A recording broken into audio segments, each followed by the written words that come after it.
today the snow's still on the ground, but it's not snowing, and actually the view has cleared up.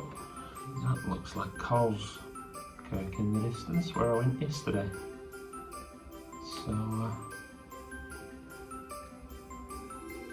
those buildings in the distance on the skyline, they've just been little smudges, so this is a view that's given me something new every day.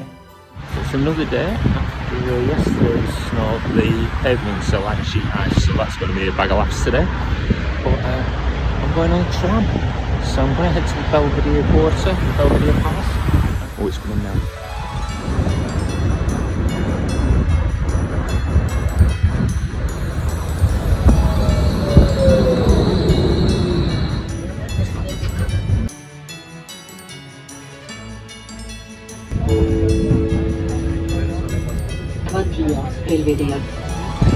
So it's taken me 25 minutes or so to get from the tram stop right outside the hotel to the Belvedere Quarter.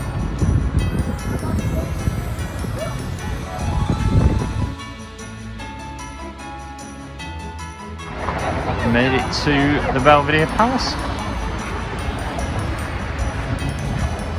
I'm presuming that's what that is. So I'm guessing the Belvedere Museum is 300. So this is the Belvedere Palace. As far as more, it's an art museum now, but we'll see.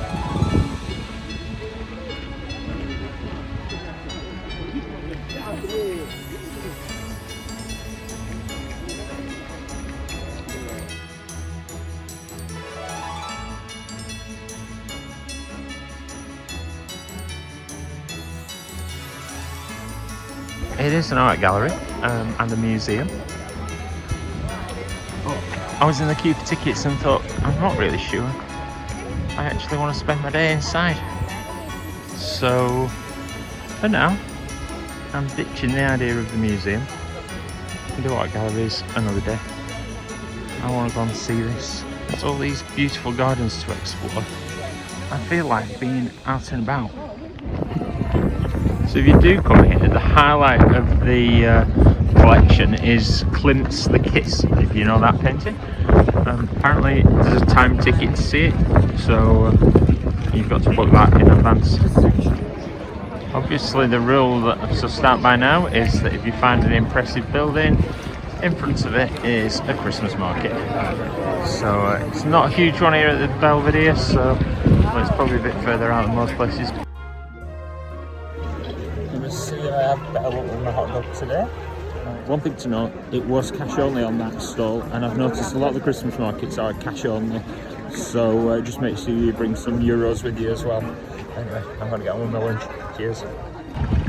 The Belvedere Palace is split into the upper section, which is the museum, and then down at the bottom there's the lower section, and that's got temporary exhibitions. I'm going to walk down there. So if you do come in winter, bring your warm stuff. It's absolutely freezing. Temperatures are below, in the minuses today, definitely below zero. If you're enjoying my adventures in Vienna, please do give it a like, a thumbs up, and don't forget you can subscribe for free. It's the Christmas gift that goes on giving.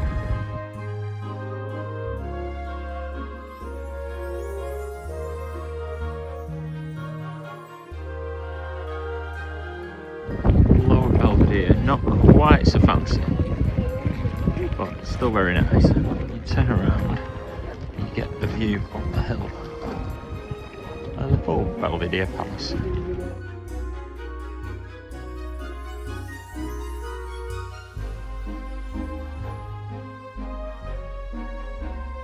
So Google Maps is getting me around the place, and Google Translate is helping me decipher things.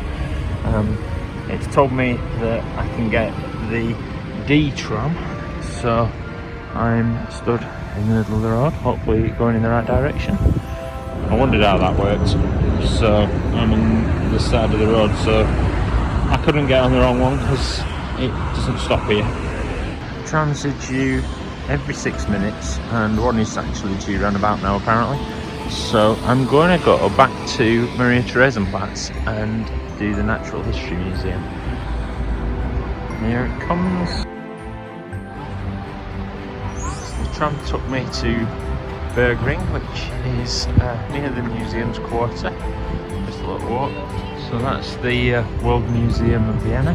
Around the corner, Maria-Theresen Platz. And that one is the Natural History Museum. This one's another museum, but I've forgotten what it is at the minute. Hofberg in daylight. That was very nice. I think I liked it lit up more. Over in the distance, you have the Rat House, which is where the big Christmas market is. So I'm starting to get my bearings gradually. Surprising how different these buildings look in daylight.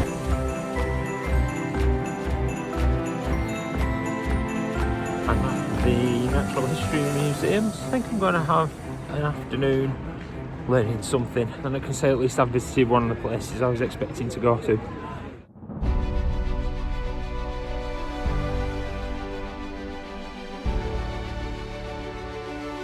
So they do have the displays in English as well as German, so I feel like reading stuff again.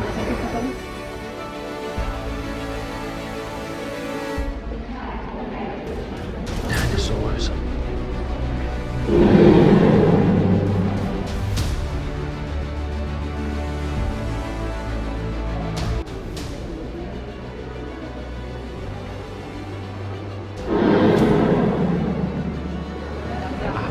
Actually thought about dinosaurs when I picked coming here, but you know, now I'm happy boy. I like my dinosaurs.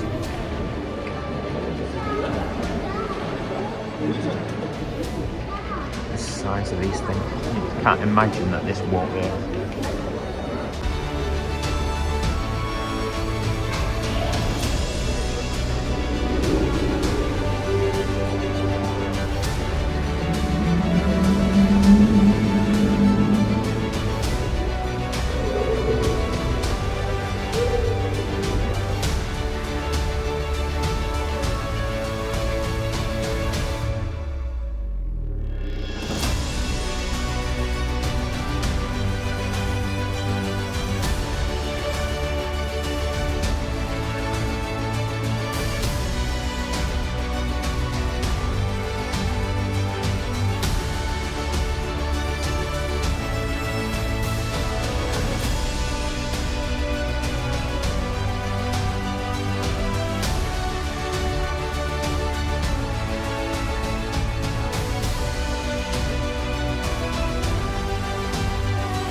So really interested in Natural History Museum. The ground floor especially was definitely better, a bit more my thing. Upstairs, a lot of stuffed animals, which, you know, they're interesting enough, but downstairs was much more formation of planets, dinosaurs of course. So was it worth it? Yes, absolutely. I've spent a good few hours here and I've noticed it's dark outside, but as we know, there's a market out there, so I'm going to go and get a drink now because I think it's time for one. Yes, I'd highly recommend the Natural History Museum. And now I'm turning round. Now I'm going to go out and find a Gluhwein. I've been very good today actually, I haven't had one yet. Of course, being Sunday night, I suppose the Austrians will be going to work tomorrow, so it's much quieter. It was heaving here yesterday. So I've got my Gluhwein. It's in one of the little red boot style mugs that I've seen everyone drinking from, so I've not had one of these yet.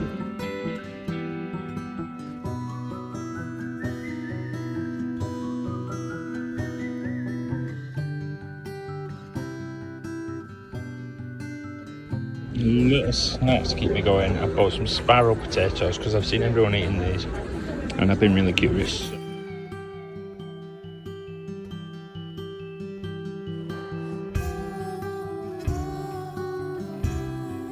So I've had my Gluhwein, I've had my crispy potatoes. I think I've seen what I need to see from the Christmas markets. I've bought my souvenirs, I'm all ready and done, so I'm going to head back to the hotel. And I've seen on the menu there is some food that looks quite nice, so I'm going to try that instead of just snacks from the markets like I've done for the last couple of nights. But anyway, I'm heading out of the markets now and going back to the underground.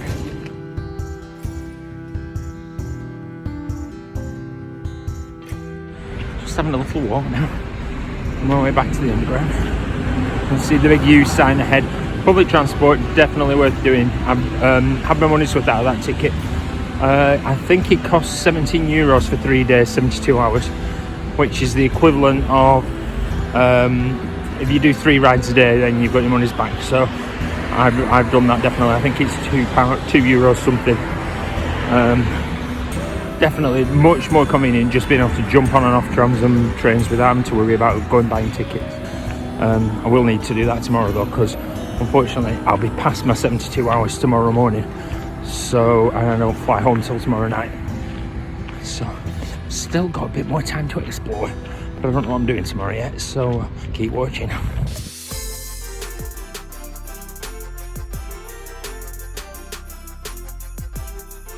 Back on the Austrian lager tonight. This is really nice, I do like this one.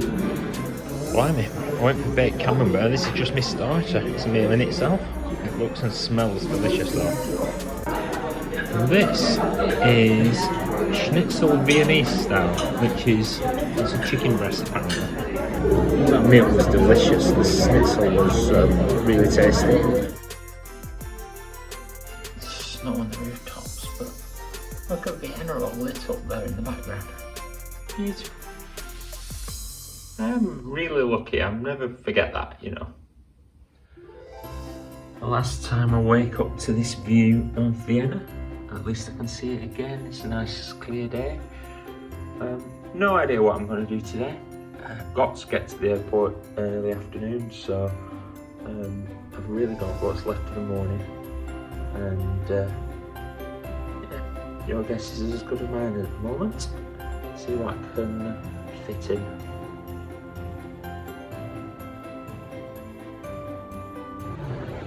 Have a little lad here in the hotel.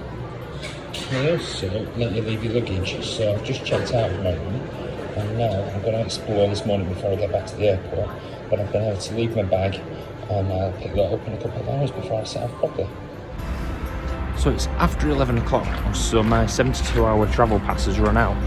So I thought what I'd do is go for a walk instead. When I booked my hotel in Mariahilfer, I knew that Mariahilferstrasse was one of the main shopping streets, so I thought, well, today I can go and have a walk down it and have a see what it's like, and it takes me into the centre of the city anyway, so I'll see what's there. And then I haven't got much time to spend anyway, so just have a wander, see more of the last few sights of Vienna while I'm here.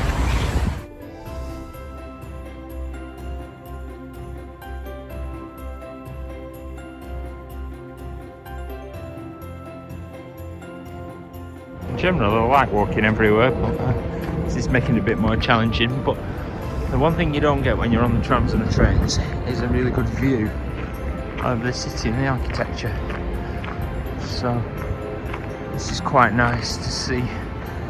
They've got a lot of these old buildings mixed up with new ones, so it's definitely a mix of architecture, if that's your thing.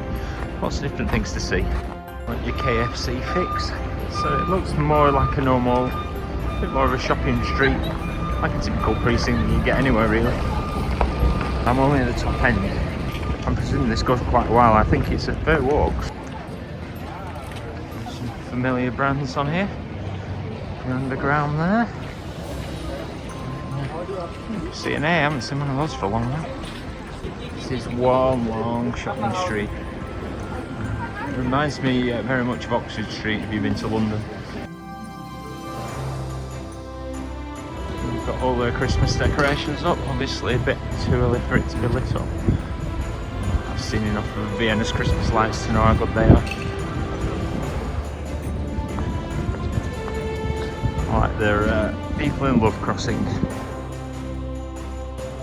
But nice little Christmas tree though, very festive.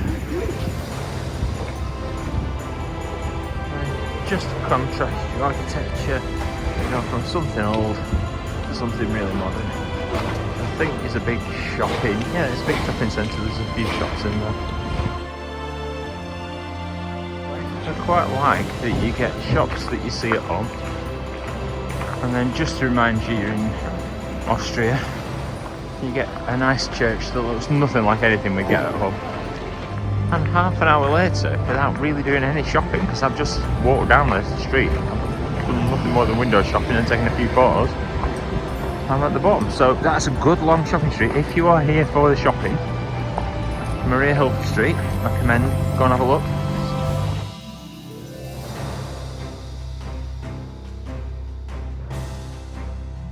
I think that is Maria-Theresen Platz, where I was yesterday, on the Natural History Museum. One of my favourite bits of travelling is when you reach a point where you go, oh, I know where I am, and you finally feel like you're getting to know a city. So Vienna, now I get to this bit, I know where I am. I don't need to get my Google Maps out quite so much, although I still have to point myself in the right direction for where I'm going. But anyway, yeah, so Maria-Theresen Platz, that's over there. Hofberg, just around the corner here. Might go see him again.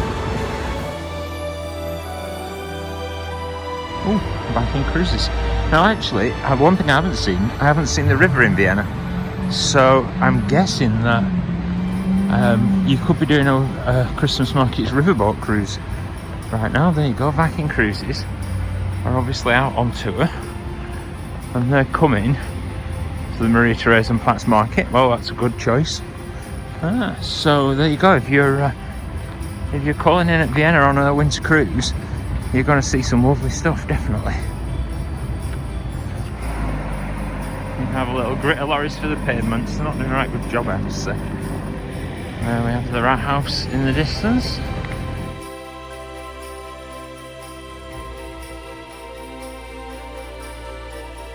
The Sissi Museum has imperial apartments. So we've got Spanish horses.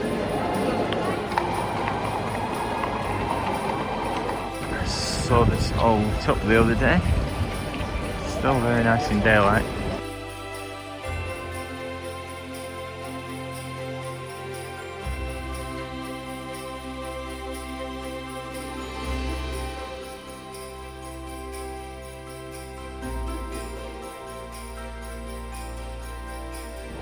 I've seen quite a few of these novelty old cars that you can go for a ride as well.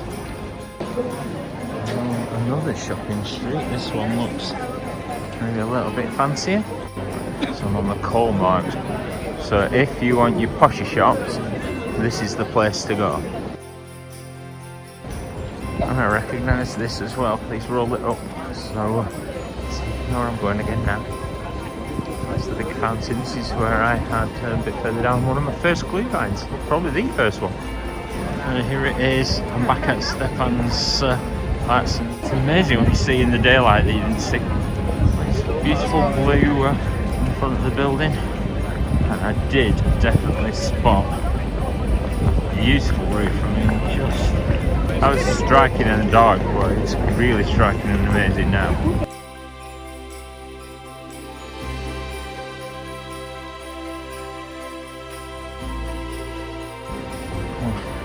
We're just lost under the snow at the back of the church. So it costs you €20 for an all-inclusive ticket in the cathedral, or you can just pay individually to go up the towers or in the catacombs. We stopped at a bakery for a sandwich because they just look quite nice. It's called Schweinbraten. So I was inspired by those coaches from the Viking cruises. I'd forgotten that Vienna was on the river. I haven't been this side of it, on the other side of town. Now this isn't actually the Danube's further over, but I haven't got time to walk all the way up there. I've seen the Danube in Budapest, so maybe that's my excuse to come back. This little offshoot is called the Donau Canal. It seems you can actually do a boat trip on this bit of the river as well. It's called the Blue Danube, so I'm presuming that will take you onto the Danube itself.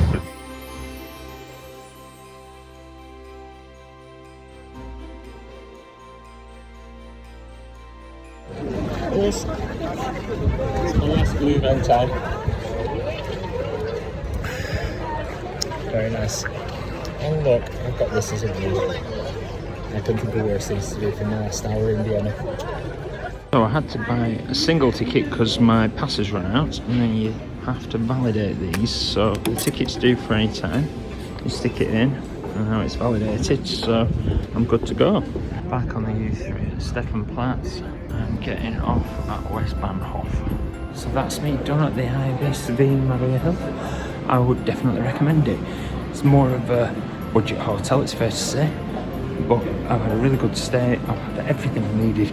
It's absolutely great for public transport. There's tram stop right outside. And the U3, well, the underground generally is just up the road. So now off to the airport. Yeah, I've had a good stay. Definitely will be recommended. So in case you're interested, the hotel is stop number 5 on the big bus tour, which I didn't know. And of course, tram stop right outside the door of that beautiful church.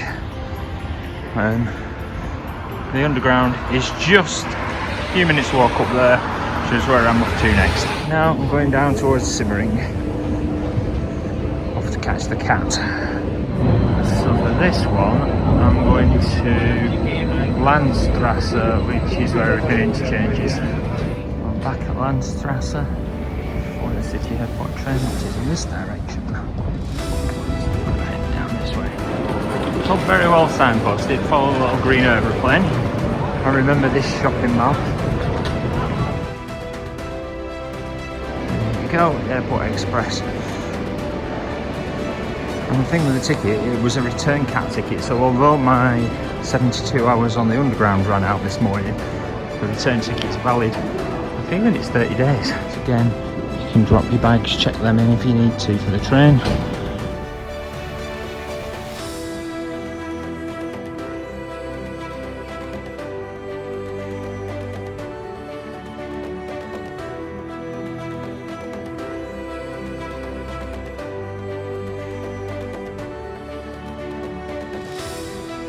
That was really good. Literally got on the train just as it was about to set off. Now at the airport.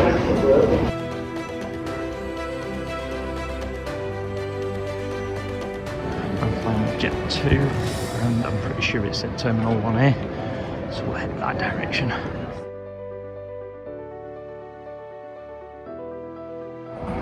It's a long walk. So Manchester is Terminal 1A, which means through the doors again. I don't actually need to check in, but I do need to go through security, so I'll make sure I go through the right one.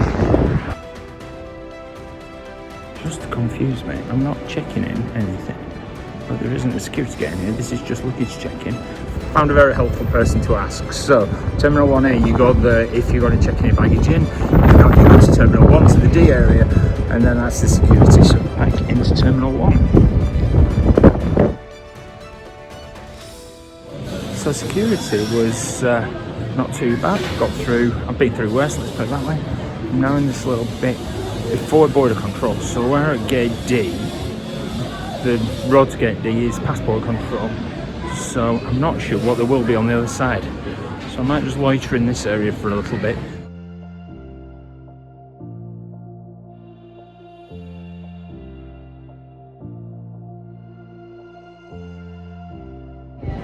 You can actually get food and snacks in the main area. I haven't actually found anywhere to sit yet. Aside from the one bar, this is going to gate C and F, which is really a long way, but it's a bit of a strange airport this. There's not much seating. There are a few little shops but all on this corner. But I do remember when I got off the plane that there was a seating and bar area there that we walked through, so I might just risk going through the gate. Yeah, I'm going to take the view that this is not the main relaxing area for the airport, so I'm going to risk going through to gate D and see if there's stuff on the other side. Okay, it's safe to go through passport control. There are seating areas at the gates. There is stuff to eat and shops.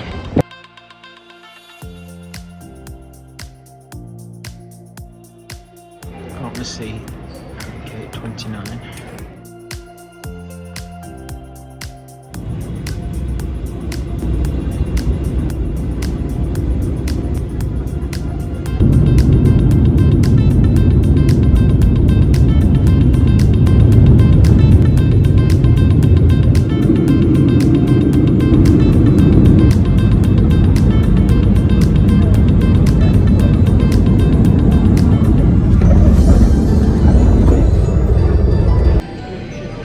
safely back in Manchester.